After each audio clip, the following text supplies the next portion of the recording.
Hello दोस्तों, स्वागत है आप सभी का हमारे YouTube channel point of learning में। अब तक के हमने प्राचीन भारत के इतिहास के एमसीक्यूज़ के 12 अध्याय देखे। आज हमारा अध्याय नंबर 13 जो कि मध्यकालीन भारत से संबंधित है। अध्याय 13 दिल्ली सल्तनत का इतिहास। इससे जुड़े हुए सभी महत्वपूर्ण प्रश्न उत्तर आज के इस वीडियो में हमने शामिल किए हैं। बिना किसी देरी के शुरू करते हैं आज का अपना ये अध्याय। अगर आप हमारे चैनल पर नए हैं तो हमारे चैनल को सब्सक्राइब कर दें और बेल आइकन दबा दें, जिससे आने वाली सभी वीडियोस की नोटिफिकेशन आपके पास आती रहें।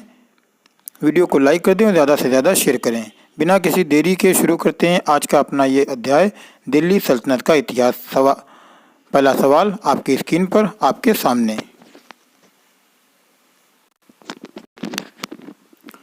जैसा कि आप देख सकते हैं कि पहला सवाल आपकी स्क्रीन पर आपके सामने आ चुका है। सवाल नंबर 1, आगरा नगर की स्थापना किसके द्वारा की गई थी? यानी जो आगरा शहर उत्तर प्रदेश का आगरा शहर है जो कि ताजमहल के लिए प्रसिद्ध है, यानी कि ताजमहल जो कि विश्व की ऐतिहासिक धरोहर और 7 आश्चर्यों में से एक ऐतिहासिक इमारत ताजमहल जहां पर स्थापित है, उस आगरा नगर की स्थापना किसके द्वारा की गई थी? 4 ऑप्शन आपके सामने हैं। सिकंदर लोदी के द्वारा, अलाउद्दीन खिलजी के द्वारा, मोहम्मद बिन तुगलक के द्वारा या फिर फिरोज तुगलक के द्वारा। तो आगरा नगर की स्थापना सिकंदर लोदी के द्वारा की गई थी। ऑप्शन ए इसका सही जवाब है। आगे बढ़ते हैं सवाल नंबर 2 की तरफ। कोतुल इस्लाम मस्जिद का निर्माण किसके द्वारा कराया गया था? सवाल नंबर 2, कोतुल इस्लाम मस्जिद का निर्माण किसके द्वारा कराया गया था? 4 ऑप्शन आपके सामने आपकी स्क्रीन पर। ऑप्शन ए अलाउद्दीन खिलजी के द्वारा कराया गया था, कुतुबुद्दीन ऐबक के द्वारा कराया गया था, ऑप्शन सी इल्तुतमिश के द्वारा कराया गया था या फिर ऑप्शन डी मोहम्मद आदिल शाह के द्वारा कराया गया था। तो कुतुल इस्लाम मस्जिद का निर्माण कुतुबुद्दीन ऐबक के द्वारा कराया गया था। ऑप्शन बी इसका सही जवाब है। अगला सवाल आपके सामने, महमूद गजनवी किस वंश का शासक था? खिलजी वंश का शासक था, गुलाम वंश का शासक था, यामनी वंश का शासक था या तुगलक वंश का शासक था? तो जो महमूद गजनी था वो यामनी वंश का शासक था। ऑप्शन सी इसका सही जवाब।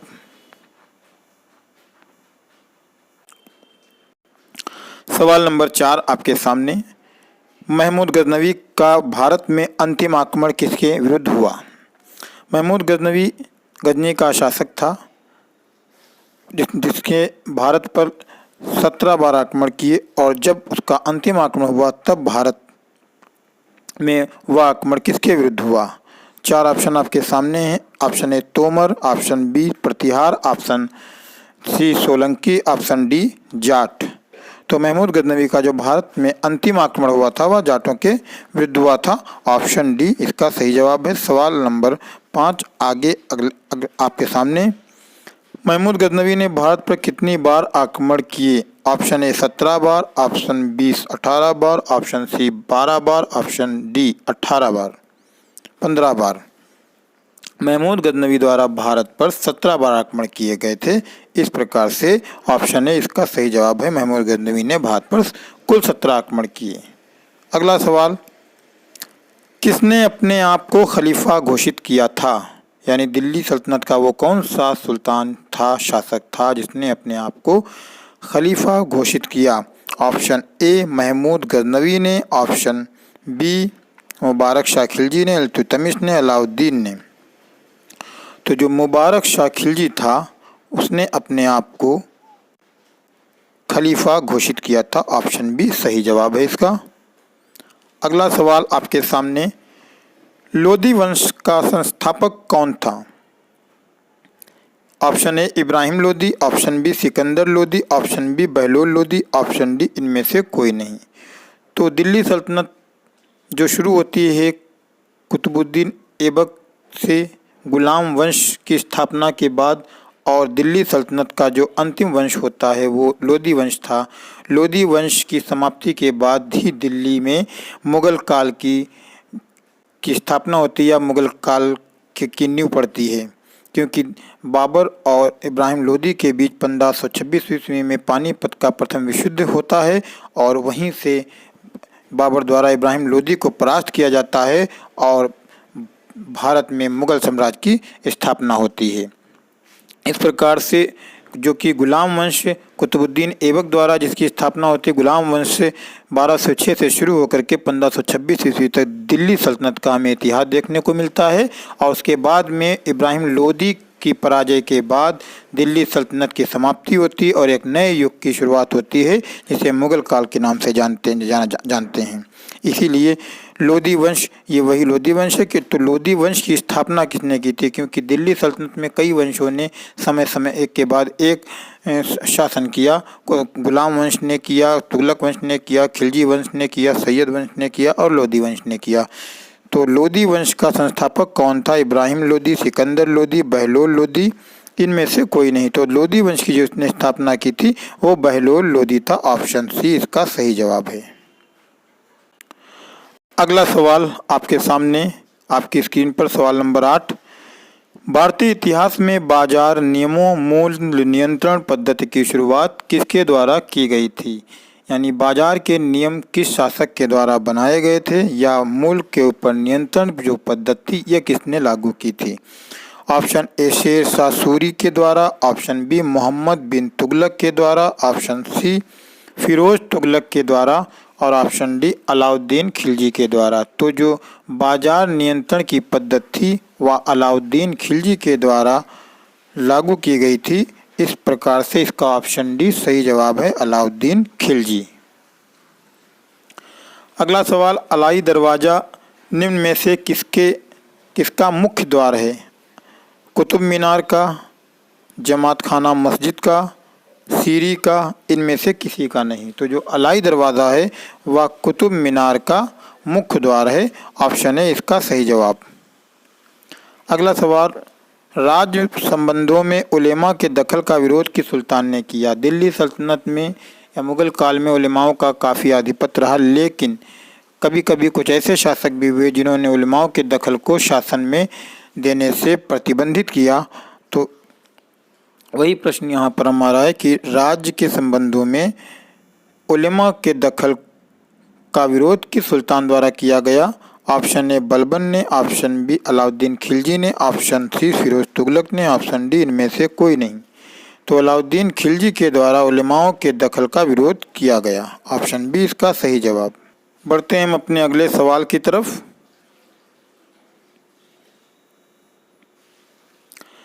तैमूर के आक्रमण में किस वंश का राज स्थापित हुआ?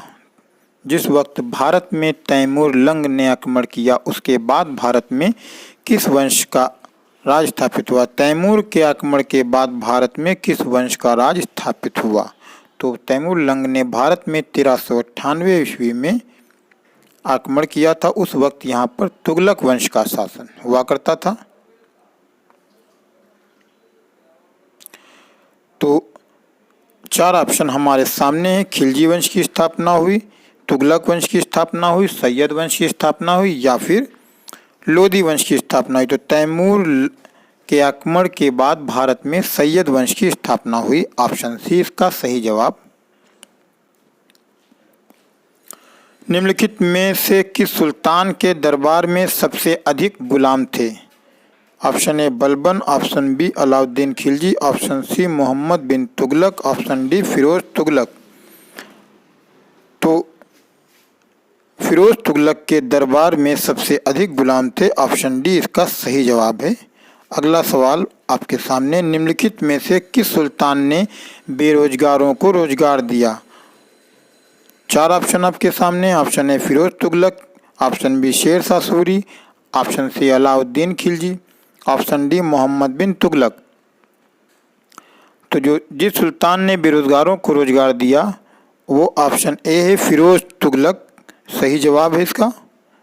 आगे बढ़ते हैं, देखते हैं किस सुल्तान ने फलों की गुणवत्ता सुधारने के लिए उपाय किए? किस सुल्तान ने फलों की गुणवत्ता को सुधारने के लिए उपाय किए? ऑप्शन ए मोहम्मद बिन तुगलक ने, ऑप्शन बी फिरोज तुगलक ने, ऑप्शन सी सिकंदर लोदी ने, ऑप्शन डी शेर शाह सूरी ने। तो फिरोज तुगलक के द्वारा फलों की गुणवत्ता को सुधारने के लिए उपाय किए गए, ऑप्शन बी इसका सही जवाब है। अगला सवाल देखते हैं, सवाल नंबर 15। अलाउद्दीन खिलजी के निम्न सेनाध्यक्षों में से कौन सा तुगलक वंश का प्रथम सुल्तान बना? यानी अलाउद्दीन खिलजी की सेना में जो सेनापति थे या सेनाध्यक्ष थे, उन्हीं में से एक तुगलक वंश का सुल्तान बनता है, तो वह कौन सेनापति था? ऑप्शन ए जफर खां, option B Malik Kafur, option C गाजी मलिक, ऑप्शन डी उज़्बेक खां। तो जो गाजी मलिक था, अलाउद्दीन खिलजी के सेनाध्यक्षों में जो गाजी मलिक था, वो तुगलक वंश का प्रथम सुल्तान बना। ऑप्शन सी इसका सही जवाब। सवाल नंबर 16। किस राजवंश के अंतर्गत विजारत का चरमोत्कर्ष हुआ? कौन सा राजवंश था जिसके अंतर्गत विजारत का विकास शुरू हुआ? सवाल नंबर 16 आपके सामने। लोदी, इलबरी, खिलजी, तुगलक। तो तुगलक वंश के समय में विजारत का चरमोत्कर्ष हुआ। निम्न में से किसे कुरान ख्वां, कुरान का पाठ करने वाला का भी कहा जाता है? कुतुबुद्दीन ऐबक को, इल्तुतमिश को, मोहम्मद बिन तुगलक को, फिरोज शाह तुगलक को। तो कुतुबुद्दीन ऐबक को कुरान ख्वां या कुरान का पाठ करने वाला शासक भी, सुल्तान भी कहा जाता है। ऑप्शन ए इसका सही जवाब है। सवाल नंबर 18। किस सल्तनत कालीन शासक को मिन्हाज ने हातिम ताई की संज्ञा दी? तो मिन्हाज एक रचनाकार हैं, एक इनकी द्वारा पुस्तकें ऐतिहासिक लिखी गई हैं। इतिहास की कई पुस्तकें मध्यकालीन भारत के समय में जो इन्होंने देखा उनका वर्णन किया।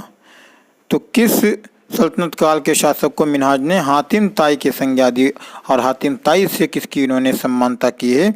ऑप्शन ए बलबन की, ऑप्शन बी कुतुबुद्दीन ऐबक की, ऑप्शन सी इल्तुतमिश की, ऑप्शन डी इनमें से कोई नहीं। तो कुतुबुद्दीन ऐबक की तुलना मिन्हाज ने हातिम ताई से की है। ऑप्शन बी इसका बिल्कुल सही जवाब है।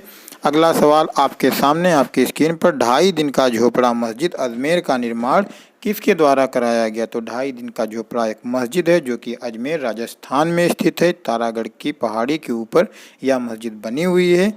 इसका निर्माण गुलाम वंश के शासकों द्वारा कराया गया था। गुलाम वंश के शासक कुतुबुद्दीन ऐबक के द्वारा इस मस्जिद का निर्माण कराया गया था।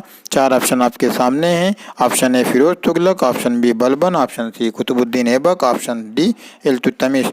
तो यहाँ पे ऑप्शन सी हमारा सही हो जाएगा। तो कुतुबुद्दीन ऐबक 2.5 दिन का झोपड़ा मस्जिद अजमेर का निर्माण कुतुबुद्दीन ऐबक द्वारा कराया गया था। ऑप्शन सी सही जवाब। सवाल नंबर 20 आपके सामने। निम्नलिखित में से किसने चहलगानी या 40 दल का पूर्णतः सफाया कर दिया? चहलगानी या 40 दल का मतलब यह होता था कि इसमें 40 गुलामों को रखा जाता, 40 गुलामों का दल बनाया जाता था, जो कि एक दिल्ली सल्तनत के एक सुल्तान द्वारा इसको जो है समाप्त कर दिया गया। तो उस सुल्तान का नाम आपको यहाँ पे बताना है कि वो कौन सा शासक था जिसने चहलगानी या 40 दल को पूरी तरीके से समाप्त कर दिया।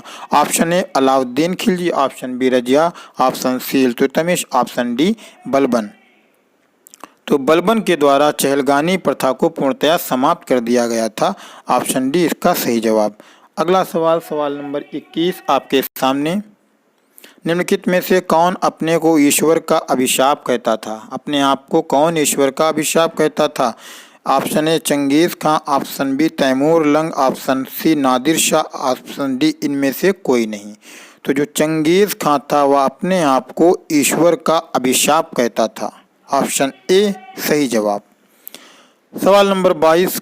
निम्नलिखित में से किसे बगदाद के खलीफा ने मंशूर स्वीकृत पत्र मानाभिषेक पत्र प्रदान किया? कुतुबुद्दीन ऐबक को, इल्तुतमिश को, रजिया सुल्तान को, इनमें से कोई नहीं।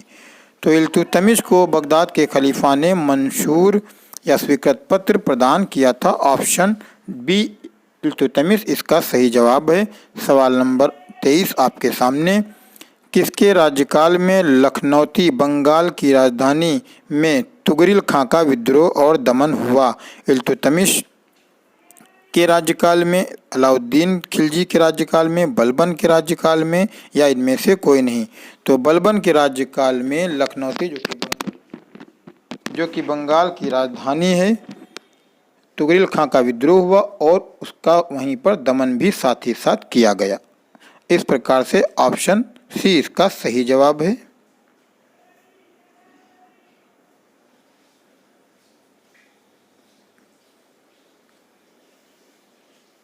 आगे देखते हैं सवाल नंबर 24, किस सुल्तान ने सैनिकों को भू अनुदान के स्थान पर नगद वेतन देने की प्रथा चलाई? क्योंकि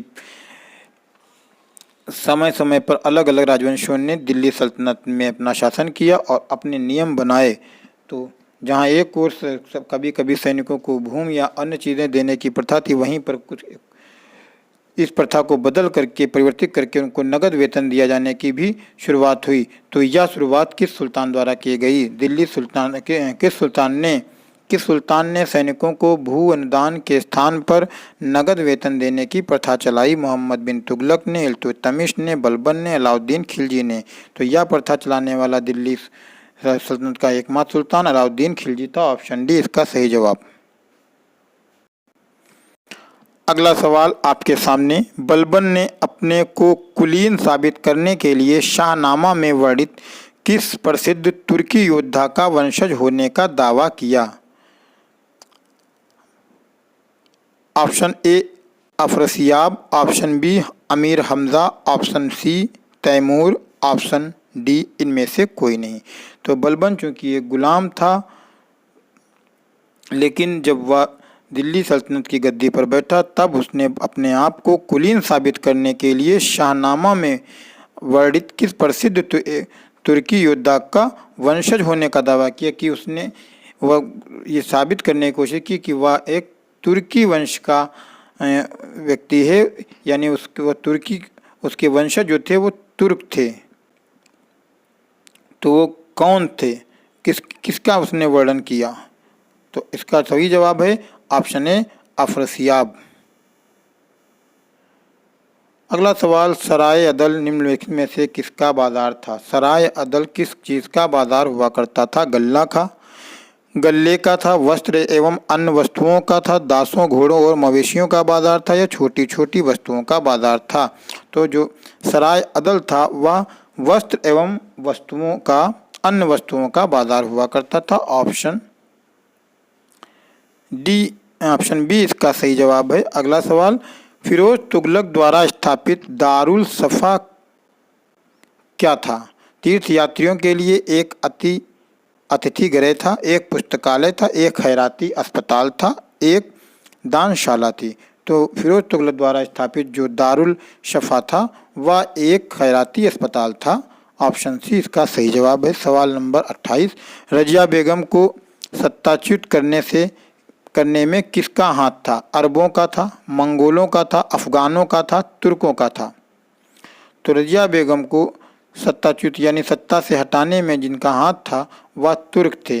तुर्कों का प्रमुख हाथ था रजिया बेगम को गद्दी से हटाने का। ऑप्शन डी इसका सही जवाब है। किसने भूमि मापने का पैमाना गलजय सिकंदरी का प्रचार किया? सिकंदर लोदी ने, सिकंदर शाह सूर ने, सिकंदर महान ने? इनमें से किसी ने नहीं।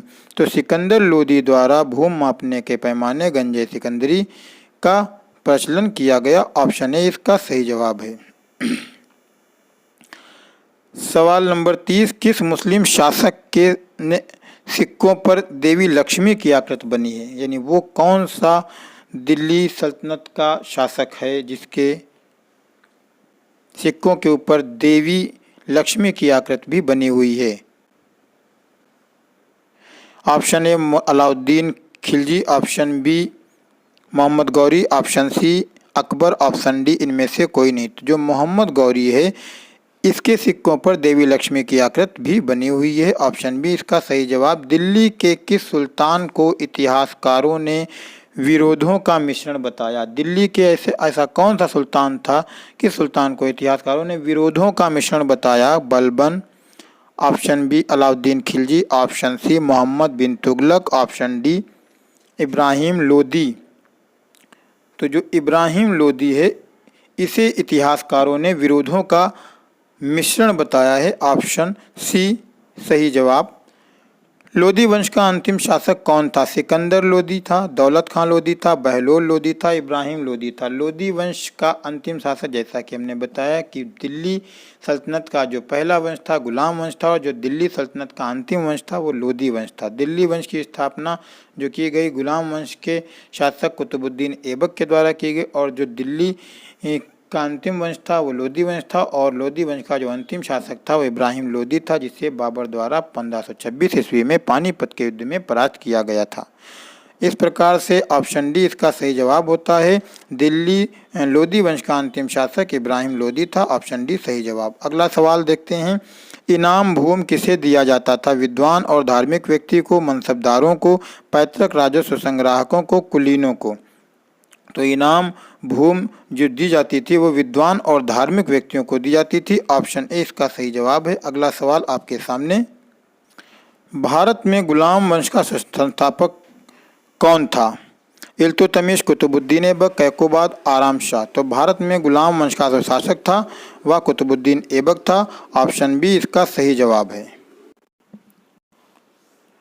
अगला सवाल आपके सामने। कुतुब मीनार के कार्य को किसने पूरा कराया? चूँकि कुतुब मीनार का निर्माण कार्य दिल्ली सल्तनत के गुलाम वंश के संस्थापक कुतुबुद्दीन ऐबक के द्वारा शुरू कराया गया था, किंतु उसकी मृत्यु होने के कारण वह पूर्ण ना हो सका। इसके पश्चात उसको गुलाम वंश के दूसरे शासक इल्तुतमिश के द्वारा पूरा कराया गया। तो कुतुब मीनार के कार्य को किसने पूरा कराया? चार ऑप्शन। रजिया ने, कुतुबुद्दीन ऐबक ने, इल्तुतमिश ने, बलबन ने। तो इल्तुतमिश के द्वारा कुतुब मीनार के कार्य को पूरा कराया गया। ऑप्शन सी इसका सही जवाब है। अगला सवाल आपके सामने। निम्नलिखित में से दिल्ली का पहला तुगलक सुल्तान कौन था? दिल्ली का पहला तुगलक सुल्तान कौन था? फिरोज तुगलक, मोहम्मद बिन तुगलक, मलिक तुगलक, गयासुद्दीन तुगलक। तो दिल्ली का जो प्रथम तुगलक सुल्तान था, तुगलक वंश का जो पहला सुल्तान था वह गयासुद्दीन तुगलक था। ऑप्शन डी इसका सही जवाब है। पंजाब के हिंदुशाही राजवंश को किसने स्थापित किया? कल्लर ने, वसुमित्र ने, जयपाल ने, महिपाल ने। तो पंजाब के हिंदुशाही राजवंश को जिसने स्थापित किया वो कल्लर थे। ऑप्शन ए इसका सही जवाब है। अगला सवाल आपके सामने। कौन गुलरुखी के उपनाम से कविताएं लिखा करता था? यानी वो कौन सुल्तान दिल्ली का वो कौन सुल्तान था जो गुलरुखी के उपनाम से कविताएं लिखा करता था? Option A Shams Siraj Afif, Sikandar Lodi, Ibn Battuta, Ziauddin Barani. तो जो सिकंदर लोदी था वो गुलरुखी के उपनाम से कविताएं लिखा करता था। ऑप्शन बी इनका सही जवाब। सवाल नंबर 39 आपके सामने। मोहम्मद गौरी का अंतिम आक्रमण किसके विरुद्ध हुआ? ऑप्शन ए गजनवी के विरुद्ध, ऑप्शन बी सोलंकी के विरुद्ध, ऑप्शन सी पंजाब के खोखरों के विरुद्ध, ऑप्शन डी करमाथी के विरुद्ध। मोहम्मद गौरी का जो अंतिम आक्रमण हुआ था वो पंजाब के खोखरों के विरुद्ध हुआ था। ऑप्शन सी इसका सही जवाब है। अगला सवाल। तुगलकनामा के रचनाकार का नाम क्या है? यानी एक रचना तुगलकनामा लिखी गई जो कि तुगलक वंश का, जिसमें वर्णन किया गया बहुतायत, किसके द्वारा लिखी गई? ऑप्शन ए इसामी के द्वारा, ऑप्शन बी बर्नी के द्वारा, ऑप्शन सी गुलबदन बेगम के द्वारा, ऑप्शन डी अमीर खुसरो के द्वारा। तो तुगलकनामा की जो रचना की गई है वह अमीर खुसरो के द्वारा की गई है। ऑप्शन सी इसका सही जवाब। अगला सवाल। चंगेज खां के अधीन मंगोलों ने किस शासन में भारत पर आक्रमण किया? जो कि मंगोल थे, जो कि मंगोलों का जो नेता, प्रमुख नेता था वो चंगेज खां था। तो चंगेज खां के अधीन जो मंगोल थे, यानी जो मंगोल लोग थे, उन्होंने किसके शासनकाल में भारत पर आक्रमण किया? यानी मंगोलों ने भारत पर कब आक्रमण किया? उस वक्त की दिल्ली सल्तनत पर किसका शासन हुआ करता था? ऑप्शन ए इल्तुतमिश का, ऑप्शन बी मोहम्मद बिन तुगलक का, ऑप्शन सी बलबन का, ऑप्शन डी फिरोज तुगलक का। तो इल्तुतमिश के शासनकाल में मंगोलों ने भारत पर आक्रमण किया। ऑप्शन ए इसका सही जवाब है। किसने शासक बनने के उपलक्ष्य में अपना उपनाम अबुल मुजाहिद रखा? गयासुद्दीन तुगलक ने, मोहम्मद बिन तुगलक ने, फिरोज तुगलक ने, या इनमें से कोई नहीं। यानी दिल्ली सल्तनत का वो कौन सा सुल्तान था जिसने सुल्तान बनने के उपलक्ष्य में अपना उपनाम अबुल मुजाहिद रखा? तो उसका नाम वह दिल्ली का सुल्तान मोहम्मद बिन तुगलक था। ऑप्शन बी इसका सही जवाब है। अगला सवाल आपकी स्क्रीन पर आपके सामने। यात्री इब्ने बतूता कहाँ से आया था? यानी इब्ने बतूता एक विदेशी यात्री था, लेकिन वो कहाँ से आया था, वो कहाँ का रहने वाला था? ऑप्शन ए तुर्की का, ऑप्शन बी फारस का, ऑप्शन सी मोरक्को का, ऑप्शन डी मध्य एशिया का। तो इब्ने बतूता कहाँ से भारत आया था? तुर्की से, फारस से, मोरक्को से, या फिर मध्य एशिया से? तो इब्ने बतूता एक अफ्रीकी था जो कि मोरक्को से भारत आया था। ऑप्शन सी इसका सही जवाब। अलबरूनी किसके शासनकाल में इतिहासकार था? अलबरूनी एक इतिहासकार था, तो किसके शासनकाल में वो था? ऑप्शन ए मोहम्मद बिन तुगलक के, ऑप्शन बी अकबर के, ऑप्शन सी बलबन के, ऑप्शन डी महमूद गजनवी के। तो अलबरूनी जो था वह महमूद गजनवी के शासनकाल में इतिहासकार था। ऑप्शन डी सही जवाब है इसका। दक्षिण अफ्रीकी यात्री इब्ने बतूता किसके शासनकाल में भारत आया? मोहम्मद बिन तुगलक के, हुमायूं के, अकबर के, अलाउद्दीन खिलजी के। तो इब्ने बतूता जब भारत आया उस समय दिल्ली सल्तनत में मोहम्मद बिन तुगलक का शासन था। यानी कि दक्षिण अफ्रीकी यात्री इब्ने बतूता मोहम्मद बिन तुगलक के शासनकाल में भारत आया। ऑप्शन ए इसका सही जवाब है। सवाल अगला आपके सामने। अलाउद्दीन खिलजी के आक्रमण के समय देवगिरी का शासक कौन था? जिस वक्त अलाउद्दीन खिलजी ने देवगिरी पर आक्रमण किया उस समय वहां का शासक कौन था? Option A Pratap Rudra Dev, option B Ramchandra Dev, option C Malik Kafur, option D Rana Ratan Singh. तो अलाउद्दीन खिलजी ने जब देवगिरी पर आक्रमण किया वहां पर उस समय रामचंद्र देव का शासन था। यानी रामचंद्र देव के शासनकाल में अलाउद्दीन खिलजी द्वारा देवगिरी पर आक्रमण किया गया था। ऑप्शन बी इसका सही जवाब है। अगला सवाल। अमीर खुसरो ने किसके विकास में अग्रगामी भूमिका निभाई? ब्रजभाषा के विकास में, अवधी भाषा के विकास में, खड़ी बोली के विकास में, या भोजपुरी के विकास में? तो अमीर खुसरो ने खड़ी बोली के विकास में अग्रणी भूमिका निभाई है। ऑप्शन सी इसका सही जवाब है। तैमूर लंग ने किसके शासनकाल में भारत पर आक्रमण किया? अलाउद्दीन खिलजी के शासनकाल में, बहलोल लोदी के शासनकाल में, फिरोज तुगलक के शासनकाल में, या नासिरुद्दीन महमूद तुगलक के शासनकाल में? तैमूर लंग ने भारत में 1398 ईस्वी में आक्रमण किया था। उस समय भारत में दिल्ली सल्तनत की गद्दी पर जो शासक था वो नासिरुद्दीन महमूद तुगलक था। यानी कि नासिरुद्दीन महमूद तुगलक के शासनकाल में तैमूर लंग द्वारा भारत पर आक्रमण किया गया था। ऑप्शन डी इसका सही जवाब है। सवाल नंबर 49 आपके सामने आपकी स्क्रीन पर। किस सुल्तान ने अपनी आत्मकथा फतुहाते फिरोजशाही लिखी है?